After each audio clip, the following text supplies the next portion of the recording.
Olá pessoal, tudo bem? Então pessoal, nesta aula de matemática de hoje, nós iremos ver prisma, tudo bem? Então vamos lá.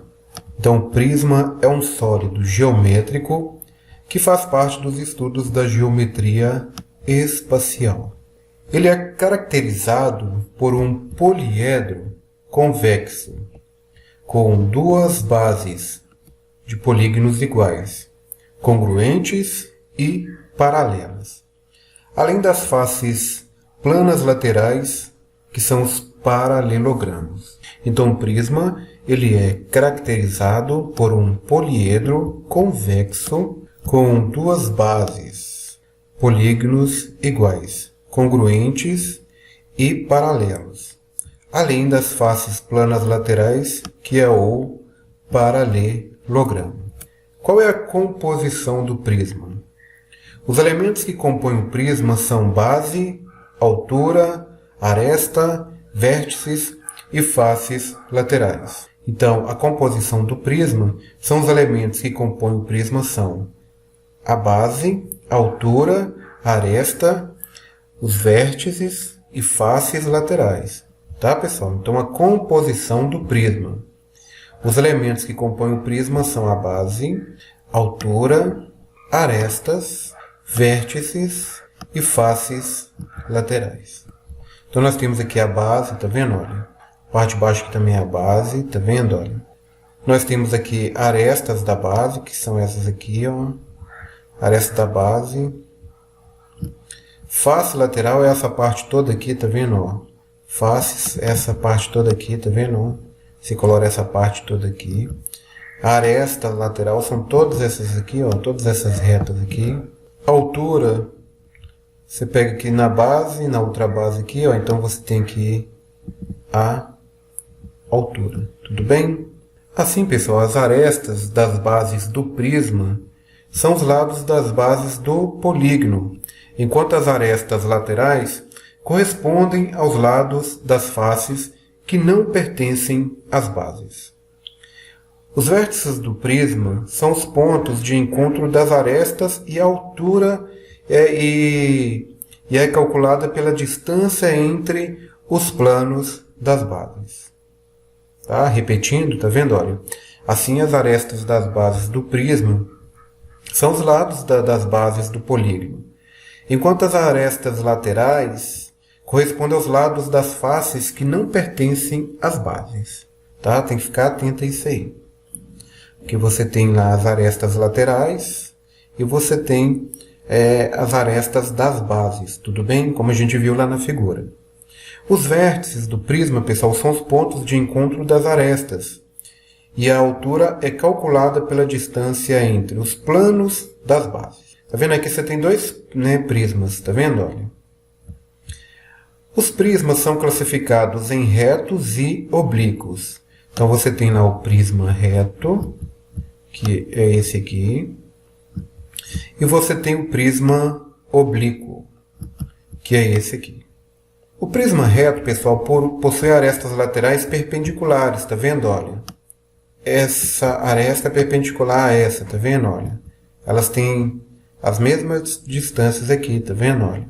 Então, possui arestas laterais perpendiculares à base, cujas faces laterais são retângulos, tá vendo? Olha, então aqui vai formar ângulo de 90 graus. Ó.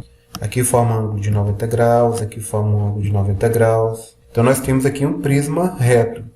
Agora o prisma oblíquo possui arestas laterais oblíquas à base, tá vendo? Olha, onde seus ângulos aqui, eles não formam 90 graus, onde os ângulos são diferentes de 90 graus, cujas faces laterais são paralelogramos. Então, aqui as faces laterais são retângulos e aqui as faces laterais são paralelogramos. Tudo bem?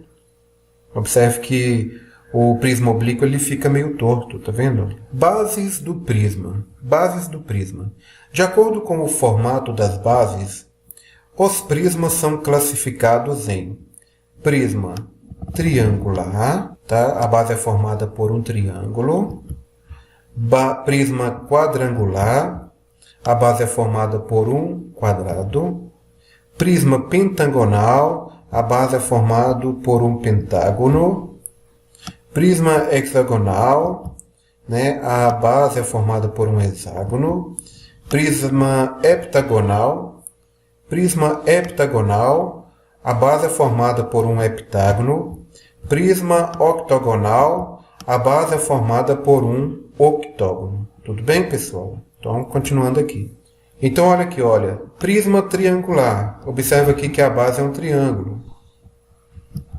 Prisma quadrangular. Observa aqui que a base é um quadrado. Tá vendo? Olha. Prisma pentagonal. Observe que a base é um pentágono. Prisma hexagonal. Observe que a base aqui é um hexágono. Tá vendo, pessoal? Os chamados prismas regulares são aqueles cujas bases são polígonos regulares e, portanto, formados por prismas retos. Tá? Então, os chamados prismas regulares são aqueles cujas bases são polígonos regulares e, portanto, formados por prismas retos. Note que se todas as faces do prisma forem quadradas, trata-se de um cubo. Se todas as faces forem paralelogramos, o prisma é um paralelepípedo. Então, os chamados prismas regulares são aqueles cujas bases são polígonos regulares e, portanto, formados por prismas retos. Note que se todas as faces do prisma forem quadradas, trata-se de um cubo. Se todas as faces forem paralelogramos, o prisma é um paralelepípedo. Para calcular a área da base de um prisma, deve-se levar em conta o formato que apresenta. Por exemplo, se for um prisma triangular, a área da base será um triângulo. Tá, pessoal? Então, para calcular a área da base de um prisma, deve-se levar em conta o formato que apresenta. Por exemplo, se for um prisma triangular, a área da base será um triângulo. Fórmulas do prisma, olha. Então, nós temos aqui a área do prisma. Nós temos a área lateral. Para calcular a área lateral do prisma, basta somar as áreas das faces laterais. Num prisma reto que possui todas as áreas das faces laterais congruentes, a fórmula da área lateral é: a área lateral é igual a n, que é o número de lados, multiplicado pela face lateral, que é representado pela letra A. Então, nós temos aqui, ó, n, número de lados do prisma, e A é a face lateral do prisma. Área total. Para calcular a área total de um prisma, basta somar as áreas das faces laterais e as áreas da base. A área total é a soma das áreas das faces laterais mais 2 vezes a soma das áreas das bases. Tudo bem, pessoal? Então, a área total, para calcular a área total de um prisma, basta somar as áreas das faces laterais e as áreas das bases. Então, a área total é a soma das áreas das faces laterais mais 2 vezes a soma das áreas das bases. Então, isso aqui serve para a gente calcular a área total de um prisma. E o volume do prisma? Como que eu faço para calcular o volume do prisma? Tá, pessoal? O volume do prisma é calculado pela seguinte fórmula: área da base vezes altura. Tá? Então, a área da base multiplicado pela altura. Se eu pegar a área da base e multiplicar pela altura, eu encontro ali o volume do prisma. Então, essa aula foi tirada aí de toda a matéria, tá, pessoal? Então, pessoal, nós ficamos por aqui. Um grande abraço. Aguardo vocês aí em próxima aula. Até mais, pessoal.